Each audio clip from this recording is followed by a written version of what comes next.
Muhammad ibn Abdullah wa ala alihi wa sahbihi wa man tabi'a hudah.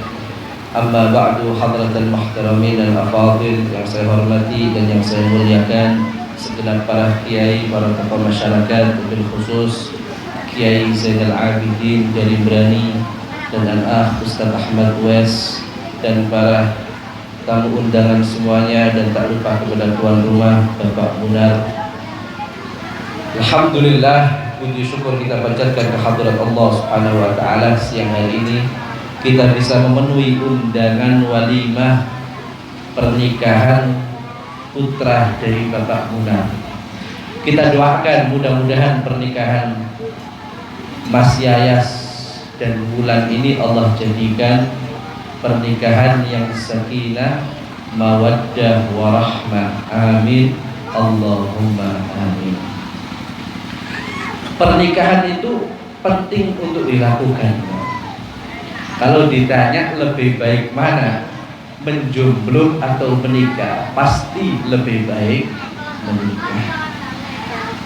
Kenapa lebih baik menikah? Karena ada satu kisah dalam hadis Nabi Muhammad sallallahu alaihi wasallam. Ja'a thalathatu rahtin ila buyuti azwajin Nabi sallallahu alaihi wasallam yas'alun an ibadatin Nabi. Dikisahkan ada 3 orang datang mendatangi rumah-rumah istri Nabi Muhammad sallallahu alaihi wasallam. Dari satu istri ke istri yang lain didatangin semuanya. 3 orang laki-laki ini ngapain mendatangi rumah istri-istri Nabi Muhammad sallallahu alaihi wasallam? Mereka pengen tahu, yas'aluna an ibadatin Nabi, pengen tahu bagaimana hebatnya ibadahnya Nabi Muhammad sallallahu alaihi wasallam. Dia pengen tahu, Pak. Tapi sayangnya 3 orang ini tidak benar niatnya. Falamma ukhbiru ka'annahum taqaluha. Ketika udah dikasih tahu, Nabi kalau sholat begini, kalau puasa begini, kalau ibadah begini, dikasih tahu semuanya, ka'annahum taqaluha, ngeremehkan. Oh, cuma itu ibadahnya Nabi. Nabi diremehkan. Nabi ini manusia nomor 1 di dunia, diremehkan. Oh, Nabi ibadahnya cuma seperti itu. 3 orang tadi meremehkan Nabi Muhammad SAW. Faqala ahaduhum, salah satunya mengatakan begini, amma ana fa'aqumul laila wala anam. Kalau saya ini selalu sholat malam dan gak pernah tidur sama sekali. Padahal Nabi sholat malam juga istirahat. Yang satu bilang, saya ini sholat malam terus sepanjang malam, mulai maghrib sampai subuh tidak pernah tidur, ibadah tok saya ini. Sampai berani meremehkan ibadahnya Nabi Muhammad. Yang satunya bilang, amma ana fa'asuma wala uftir. Kalau saya puasa terus panjang hari, saya puasa terus setiap hari, wala uftir, dan saya gak pernah ninggalkan puasa. Kalau Nabi, Pak, kadang puasa. Kalau Ramadan ya wajib puasa, Pak. Tidak mungkin Nabi meninggalkan puasa Ramadan. Yang dimaksud ini selain Ramadan, Nabi kadang puasa, kadang tidak. Kalau orang ini sombong, kalau saya puasa terus dan tidak pernah meninggalkan puasa. Yang orang ketiga bilang begini, amma ana fa'tazlun nisaa wala atazawwaj.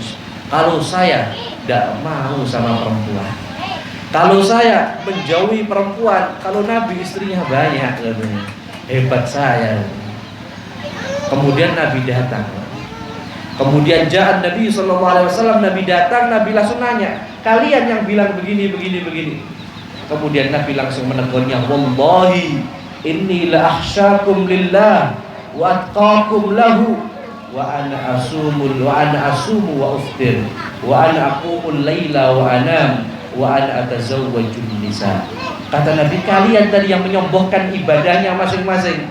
Kata Nabi, demi Allah, saya ini orang paling takut kepada Allah dibandingkan kalian. Saya orang paling takwa kepada Allah dibandingkan kalian. Tapi saya masih tetap tidur kalau malam hari. Ya, qiyamul lail, tapi juga ada istirahatnya. Jadi bangun menjelang akhir malam, jam 2 bangun ibadah. Tapi sebelumnya ya tidur. Kalau saya, kata Nabi, bangun malam untuk ibadah, tapi saya juga tidur. Ya kemudian Nabi menjelaskan, wa ana asumu wa uftir, saya juga puasa sunnah, tapi saya juga kadang-kadang meninggalkan puasa sunnah. Dan kemudian yang terakhir Nabi bilang begini, wa ana atazawwajun nisa, dan saya menikahi wanita. Kemudian Nabi bersabda, an-nikahu sunnati, nikah itu sunnahku, kata Nabi. Faman raghiba an sunnati falaysa minni, kalau orang tidak suka dengan sunnahku bukan bagian dari saya, kata Nabi Muhammad sallallahu alaihi wasallam. Maka nikah itu perlu, Pak. Nabi menikah, maka menikah bagian dari sunnah Nabi Muhammad sallallahu alaihi wasallam. Dan Nabi menegur orang yang mengatakan saya menjauhi wanita dan tidak mau menikah. Nabi bilang, saya ini orang paling takwa, saya ini orang paling hebat, tapi saya juga tetap menikahi wanita, kata Nabi Muhammad sallallahu alaihi wasallam. Menikah itu penting, Pak. Kalau orang belum menikah, Pak, ngelihat perempuan cantik, matanya langsung hijau, matanya langsung ngelirik. Tapi kalau udah menikah, pandangan ini aman, Pak.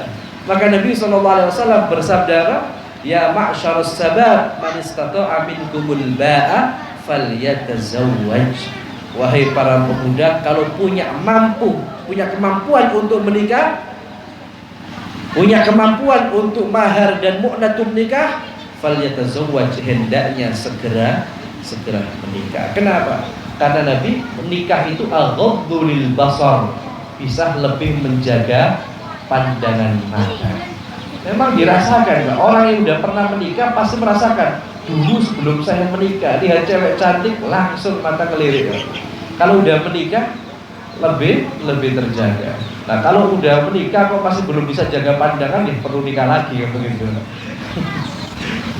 Kata Nabi apa? Fa innahu aghaddu lil basar. Kalau ada orang sudah menikah, maka pasti aghaddu lil basar, lebih bisa menjaga pandangan matanya. Wa ahsanu lil farji, dan bisa lebih menjaga kemaluannya. Ini kalau orang menikah, matanya terjaga, kemaluannya aman, Pak. Kalau lagi syahwat, dilampiaskan kepada perkara halal, tidak dilampiaskan kepada perzinahan, maka lebih terjaga orang menikah itu. Kemudian Nabi melanjutkan sabdanya, wa man lam yastati' fa 'alaihi bisyam. Kalau enggak punya biaya untuk nikah, enggak bisa nikah, paling tidak puasa. Karena puasa itu tameng, bisa qati' lisyahwat, bisa meredakan syahwat. Walhasil kita pahami dari hadis Nabi ini, orang udah menikah itu lebih terjaga, ibadahnya lebih bisa khusyuk, karena syahwatnya bisa terlampiaskan kepada yang dihalalkan oleh Allah Subhanahu wa ta'ala. Karena maksiat itu, Pak, sebenarnya maksiat itu disebutkan oleh para ulama, a'dhamul maksiat, puncak kemaksiatan itu dari dua, minal batni, dari perut, wa minal farji, dan dari kemaluan. Nah kalau orang menikah kemaluannya aman, Pak, sudah aman. Maka dari itu Nabi pernah bersabda, idza tazawwajal abdu faqad istakmala nisfa dinih. Kalau ada orang menikah sudah menyempurnakan separuh agama, falyattaqillaha fin nisfil baqi, maka hendaknya bertakwa di separuh yang satunya lagi. Artinya di sini kan maksiat dari perut dan dari kemaluan rata-rata. Nah, kalau dari kemaluan sudah aman, berarti separuhnya sudah beres. Tinggal maksiat dari perut ini. Apa yang dimaksud maksiat dari perut? Orang harus bisa lebih menjaga apa yang dimasukkan ke dalam perutnya. Semuanya harus betul-betul halalan thayyiban. Maka di sini kalau udah menikah, langkahnya adalah harus usaha, harus mengais rizki dengan rizki yang halal. Kalau menikah sudah, kerja dengan halal sudah, sempurna agamanya, 100% sempurna sudah. Karena sekarang tugasnya, kalau udah kemaluannya udah aman dari maksiat, tugasnya perutnya harus lebih terjaga. Dan orang mencari rezeki itu, orang kerja itu bukan orang cinta dunia, Pak. Orang kerja itu orang menjalankan kewajiban dari Allah. Jadi kalau ada orang berangkat bawa pacul ke sawah, itu sedang menjalankan kewajiban agama itu, Pak. Kalau tidak kerja mana bisa ngasih nafkah ke keluarganya. Kalau tidak kerja mana bisa memberikan keluarganya beras dan lauk pauk, baju dan lain sebagainya. Sampai dikisahkan, Pak, ada salah seorang sahabat Nabi Muhammad sallallahu alaihi wasallam namanya Sayyidina Sa'ad bin Mu'adz.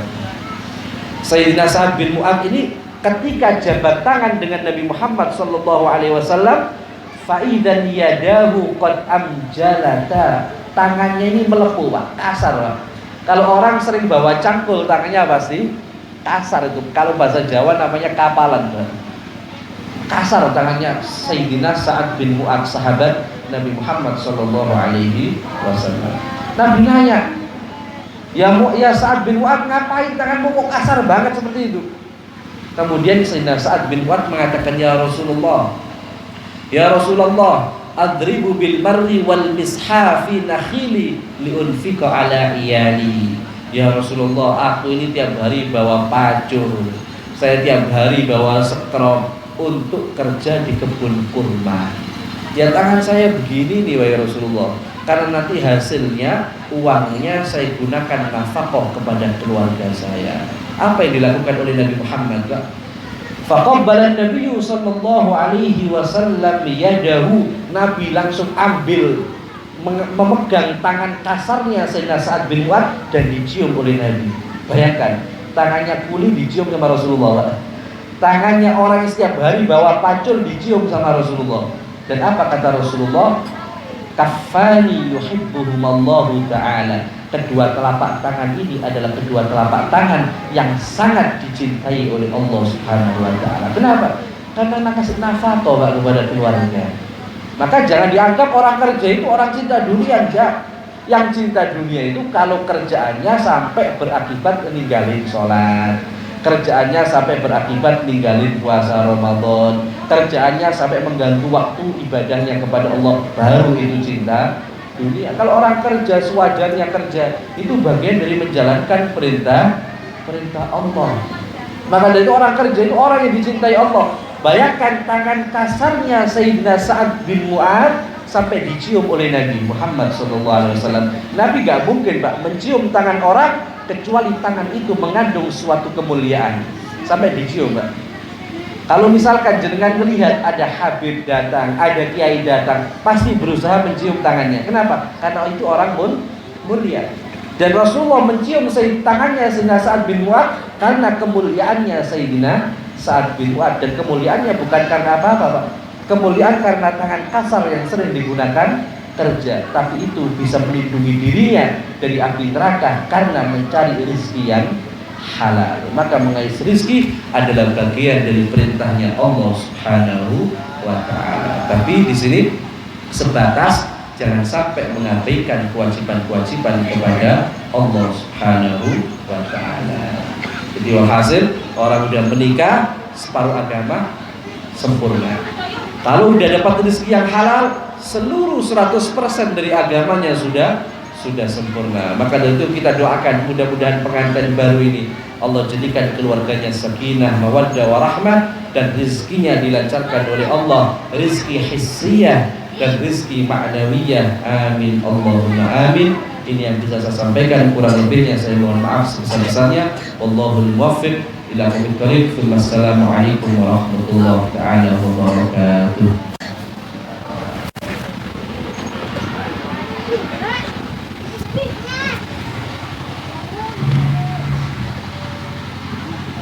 Terima kasih kami sampaikan, mudah-mudahan menjadi ilmu yang barokah bagi kita semua.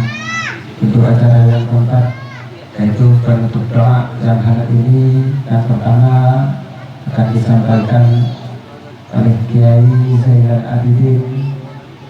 Doa yang kedua yang akan disampaikan oleh Al-Ustaz Ahmad Bos. Untuk kami selaku pembawa acara dari awal, bila ada khilaf dan salah, kami mohon maaf yang sebesar-besarnya.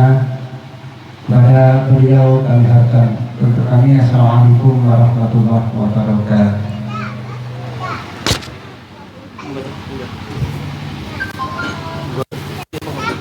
Bismillahirrahmanirrahim.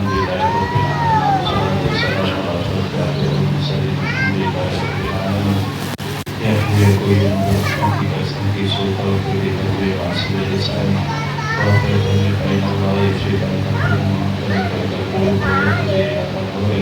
ويقضي لك الحوائج ويكفي لك الحوائج.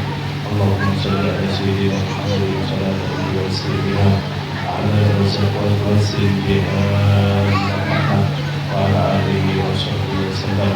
اللهم ربنا تقبل دعانا كما تقبلت على نبيك سيدنا محمد صلى الله عليه وسلم.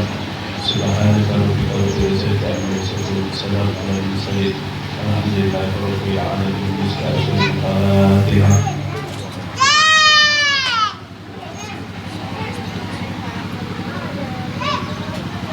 Bismillahirrahmanirrahim. Alhamdulillahirabbil alamin. Allahumma shalli wa sallim ala sayyidina Muhammadin fil awwalin wa shalli wa sallim ala sayyidina Muhammadin fil akhirin wa shalli wa sallim ala sayyidina Muhammadin fi kulli waqtin wa hin wa shalli wa sallim ala sayyidina Muhammadin fil mala'il a'la ila yaumiddin. Allahumma barik lil Husain wa barik alaihima wajma' bainahuma fi khair. Allahumma alif bainahuma kama alafta baina sayyidina Adam wa sayyidina Hawa. Allahumma alif bainahuma kama alafta baina sayyidina wa nabiyyina Muhammadin sallallahu alaihi wasallam wa sayyidatina Khadijatul Kubra. Allahumma alif bainahuma kama alafta baina sayyidina Ali bin Abi Thalib wa sayyidatina Fatimah Zahra. Allahumma arzuqhuma arzaqan hissiya wa arzaqan ma'nawiyya bihaqqi rabbana hab lana min azwajina wa dhurriyyatina qurrata a'yun waj'alna muttaqina imama. Allahumma ighfir lana wa liwalidina wa li ikhwanina alladhina sabaquna bil iman wa la taj'al fi qulubina ghillan lil ladzina amanu rabbana innaka ra'ufur rahim. Allahumma ij'al ijtima'ana ijtima'an marhuma wa tafarruqana min ba'dihi tafarruqan ma'suma. Allahumma la tada' lana dhanban illa ghafarta wa la hamman illa farajta wa la daynan illa qadaita wa la maridan illa shafaita ya arhamar rahimin. Rabbana atina fid dunya hasanah wa fil akhirati hasanah wa qina adzabannar. Wa sallallahu ala sayyidina Muhammadin nabiyil ummi wa ala alihi wa sahbihi wa baraka wa sallam. Walhamdulillahi rabbil alamin. Bismillahirrahmanirrahim.